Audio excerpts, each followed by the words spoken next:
খুব সাবধানে উঠতে হবে। ওরে এই জায়গাটা পুরোটা ভেঙে গিয়েছে তো।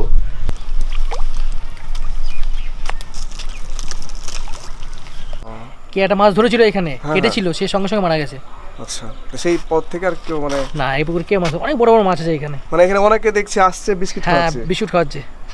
মুর্শিদাবাদ হলো নওয়াবের শহর, তাই মুর্শিদাবাদ জেলার পথে পথে লুকিয়ে আছে নানা ইতিহাস। কোথাও রাজবাড়ি, আবার কোথাও জমিদার বাড়ি, কিন্তু এরই মধ্যে অনেক জমিদার বাড়ি আজকে ধ্বংসের মুখে। তেমনি একটি হলো মুর্শিদাবাদ জেলার সালারের সোনারন্দি রাজবাড়ি। তো চলুন ঘুরে দেখে আসি।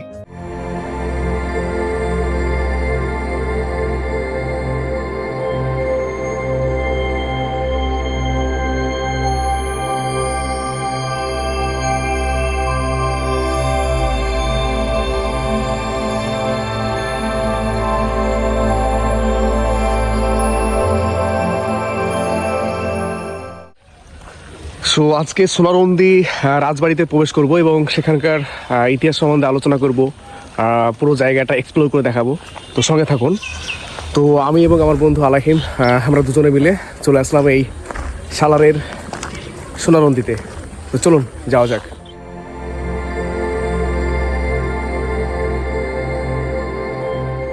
তো প্রথম গেটটা পার করে এটাই হচ্ছে সেই রাজবাড়ির দ্বিতীয় গেট। তো এখান থেকে ঢুকে দেখবো সেই রাজবাড়িটা। তো দেখতে পাচ্ছেন যে এই গেটটাও কিন্তু এক জরাজীর্ণ অবস্থায় পড়ে আছে।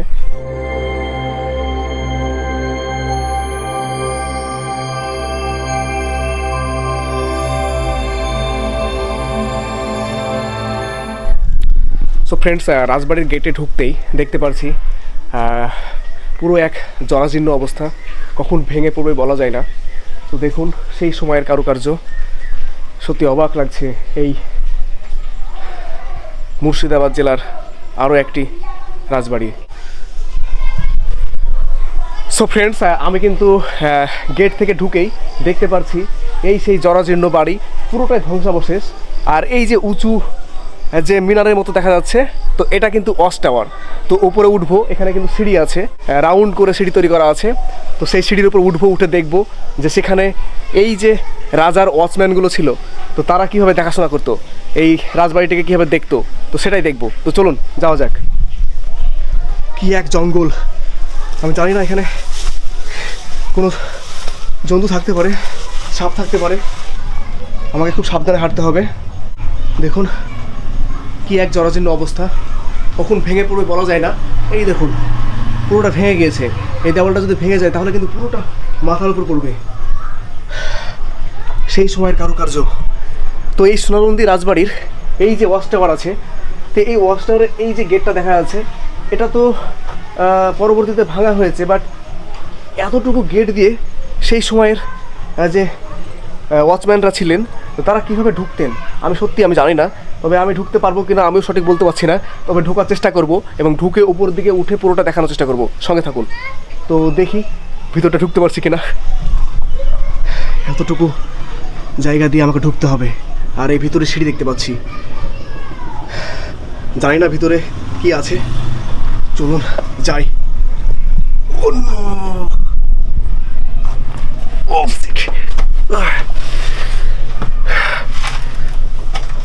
সিঁড়িগুলো অনেকটাই ছোট, পুরো পা হেঁটে যাচ্ছে। গোলভাবে সিঁড়িটি তৈরি করা হয়েছে, আমাকে খুব সাবধানে হাঁটতে হবে। জানি না কি থাকবে, সাপও থাকতে পারে, আমি সঠিক জানি না। সো ফাইনালি অনেকটা উপরে চলে আসলাম। তো এই জানালা দিয়ে এইভাবেই দেখতেন, এখানে এই ওয়াচম্যানরা আসতো, এসে এই জায়গাটা থেকে দেখতেন। তো আমি আরও উপরের দিকে উঠবো, আরও উপরে এইরকম জানালা দেখা যাবে। চলুন উঠি, খুব সাবধানে উঠতে হবে। ওরে এই জায়গাটা পুরোটা ভেঙে গিয়েছে, তো কিছু নেই, ফাঁকা হয়ে গেছে, ভেঙে চলে যাবে ওটা। ও আমি শেষ স্থানে চলে এসেছি। তো দেখতে পাচ্ছেন পুরোটা ভেঙে গিয়েছে।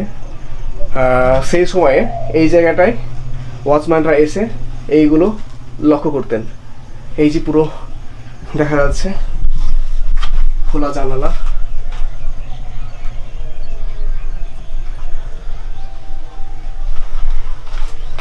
পুরো রাউন্ড সিঁড়িগুলোর যে ধাপেগুলো আছে সেগুলো কিন্তু অনেকটা ছোট সাইজের। আমার জুতো এইভাবে রাখতে হচ্ছে।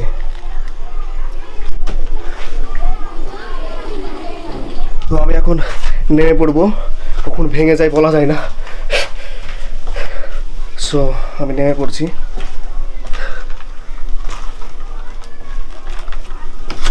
ও নো,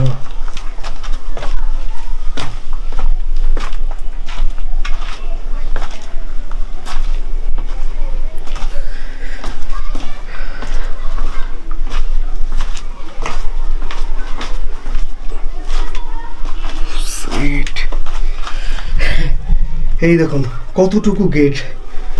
এবার বেরোবো কি করে, অনেকটা রিস্ক হয়ে যাবে তো। ও এটাই ছিল সেই গেট, ইট দিয়ে বন্ধ করে দেওয়া হয়েছে। দেখুন এটাই ছিল সেই গেট, এটা দিয়ে আসতো, আর এটা কিন্তু বন্ধ ছিল। এটা এখন ভেঙে ফেলেছে হয়তো কেউ। তো চলুন বেরিয়ে যাই।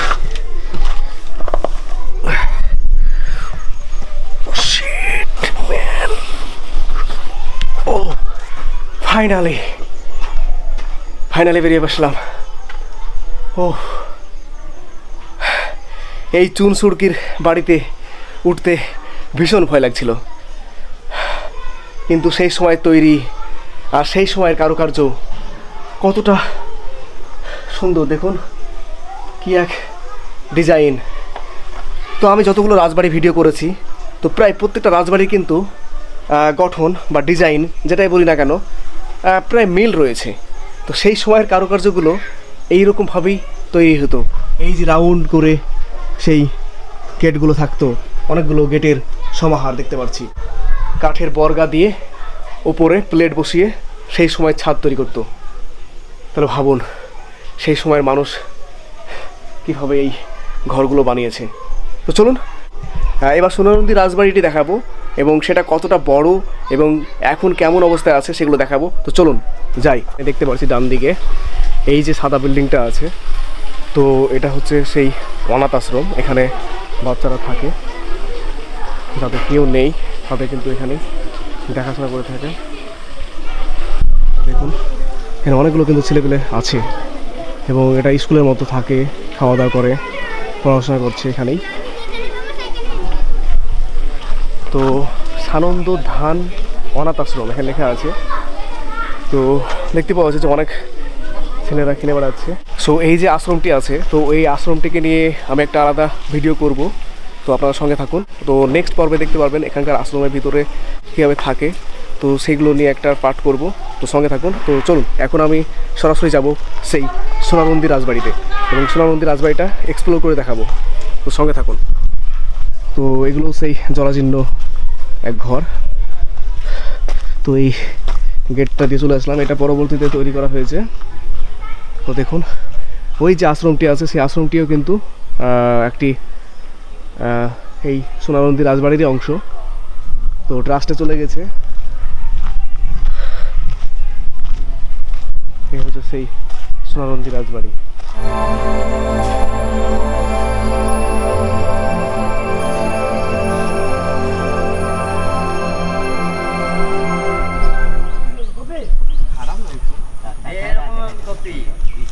এই রাজবাড়িতে কোনো বংশধর থাকে না নাকি?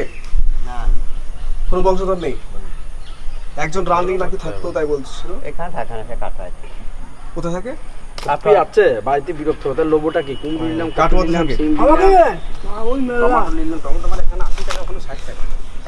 তো এই সোনারন্দি যে রাজবাড়িটি আছে এখানে কে থাকে? এখানে ওইসব কর্মচারীরা কাজ করে, ঠাকুর সেবা, ঠাকুর আছে ঠাকুরের সেবা করে।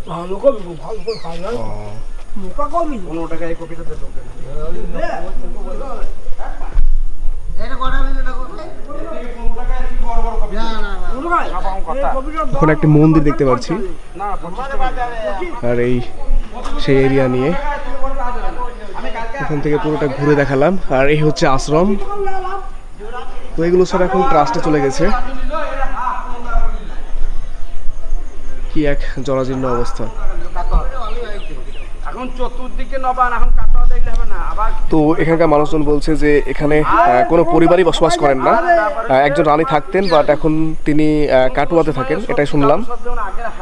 তাছাড়া এখানে কিছু কর্মচারী থাকেন, এই যে রাজবাড়িটি আছে এগুলো দেখাশোনা করে থাকেন। আর তাছাড়াও এখানে ঠাকুরের যে পূজা করা হয়, সেই ঠাকুর পূজা, সেটাই কিন্তু এখানে আছে। এই বিশাল আকারের রাজবাড়িটি হলো সোনারুন্দি রাজবাড়ি। ইতিহাস থেকে জানা যায় এই রাজবাড়ি প্রতিষ্ঠা করেছিলেন নিত্যানন্দ দালাল। 1750 খ্রিস্টাব্দে সোনারুন্দিতে নিত্যানন্দের জন্ম। তিনি আরবি, ফার্সি ও উর্দু ভাষায় খুব পারদর্শী হয়ে উঠেছিলেন। অল্প বয়সে তিনি বাড়ি ছেড়েছিলেন এবং বৃন্দাবনে চলে গিয়েছিলেন। তারপর সেখান থেকে তিনি দিল্লির বাদশাহের দরবারে চাকরি জোগাড় করেন। অসাধারণ মেধা ও ফারাসি ভাষায় দক্ষতার জন্য সেই সময়ের মুঘল বাদশাহ দ্বিতীয় শাহ আলমের সঙ্গে তার ঘনিষ্ঠতা হয়। তারপর দিল্লির রাজনৈতিক ষড়যন্ত্রে এবং মারাঠা আক্রমণে একসময় বাদশাহ শাহ আলম দিল্লি ত্যাগ করতে বাধ্য হন। তারপর তিনি বর্ধমান রাজ্যের এলাকায় কাটুয়াতে আশ্রয় নেন। সেই সময়ে শাহ আলমের সুপারিশে এই সোনারুন্দিতে জমিদারি লাভ করেন। নিত্যানন্দ এই সোনারুন্দি গ্রামেই প্রায় 54 বিঘা জমির উপর তার এই রাজবাড়ি ও মন্দির নির্মাণ করেছিলেন। তবে এই পর্যটন কেন্দ্রটি আজ ধ্বংসের মুখে।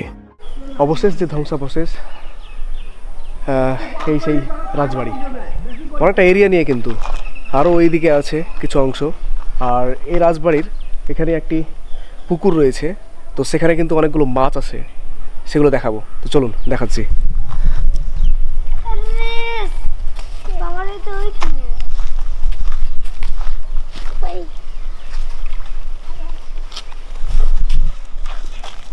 এই দাদা বলছিলাম এখানকার এই পুকুরটার কি রহস্য যে এতগুলো মাছ আছে, কেউ খায় না? এই পুকুরটার রহস্য মানে কি, এই পুকুরটা অনেক দিন আগে আমরা তো শুনে আসছি অনেক দিন থেকেই। ঠাকুর দেবতারা বলছে এই পুকুরে থাকে। একদিন কে একটা মাছ ধরেছিল এখানে, কেটেছিল, সে সঙ্গে সঙ্গে মারা গেছে। আচ্ছা, তো সেই পর থেকে আর কেউ মানে না, এই পুকুরে কে মাছ, অনেক বড় বড় মাছ আছে এখানে। মানে এখানে অনেকে দেখছি আসছে বিস্কিট হ্যাঁ, খাচ্ছে। বিস্কুট খাওয়াচ্ছে। যে আপনাদের বাড়ি কোথায়? আমাদের বাড়ি কাটুয়া। কাটোয়া থেকে এসছেন নাকি দেখতে? এখানে একটা বড় মাছ আছে, অনেক বড়। এখানে খুব কম দেখলাম আছে, ওটা 40-50 কেজি হবে, বড় মাছ, বলেন অনেক কি? বড়। হ্যাঁ, ওটা খুব কম আছে সাইডে। আমরা যখন আগে আসতাম তখন দেখতাম। এই এত বড় সাইজে দেখলাম। অনেক বড় তো, এটা অনেক বড়। বিস্কিট নিয়ে আসলে খাওয়ানো যেত। তুই বস, বিস্কুট নিয়ে এসে ধর।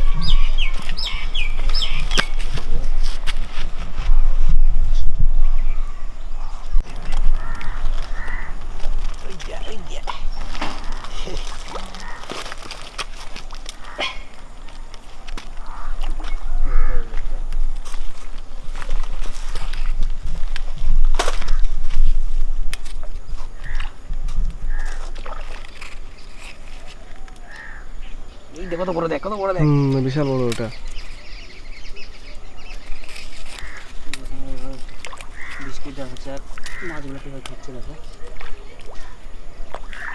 বড় মাছ চলে আসতে পারে।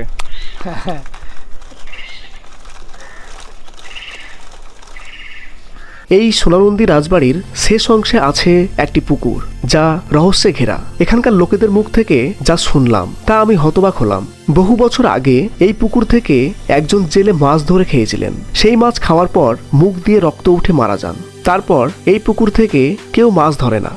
জানি না কথাটা কতটা সত্য, তবে এই পুকুরে প্রচুর মাছের সমাহার দেখতে পাচ্ছি। আর এখানে অনেক দূর দূরান্ত থেকে লোকজন আসছেন, আর এখানে মাছগুলোকে বিস্কিট খাওয়ানো হচ্ছে। আর মাছাদের এমন অভ্যাস দেখে সত্যিই খুব ভালো লাগছে। কত বড় বড় মাছ। আর এখানে আরো একটি জিনিস আমি লক্ষ্য করলাম, পুকুরের চারিদিকে কোনো বক, মাছরাঙা, এমন কোনো মাছ খেকো পাখিদের দেখা যাচ্ছে না। তার মানে পাখিরাও কি এই পুকুরে মাছ খায় না? সো এই ছিল সোনারুন্দি রাজবাড়ির ভিডিওটি যদি ভালো লেগে থাকে অবশ্যই চ্যানেলটি সাবস্ক্রাইব করে সঙ্গে থাকবেন। Thanks for watching this video.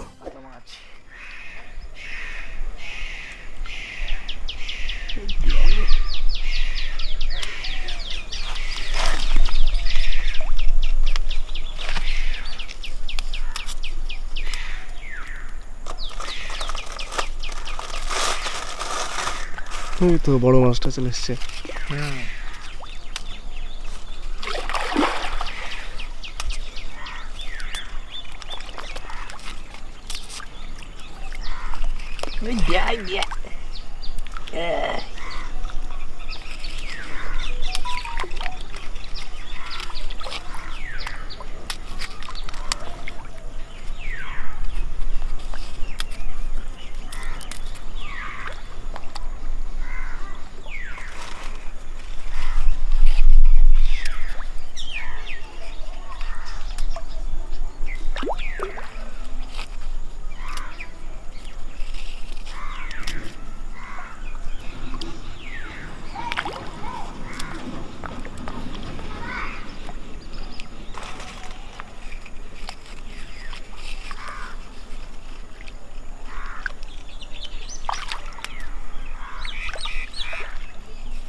কি সাউন্ড হচ্ছে এটা? পাখি, বাঘ পাখি। মাছ খাচ্ছে নাকি? না না, ওই পাখি মাছ খেয়ে যাবে। এখানে পাখি তো কিন্তু মাছ খাচ্ছে না। না। এটাও কিন্তু একটা রহস্যময় আমি দেখতে পাচ্ছি যে কোনো পাখি বক দেখা যাচ্ছে না। না, আসবে না তো এখানে, কোনো কিছু আসবে না।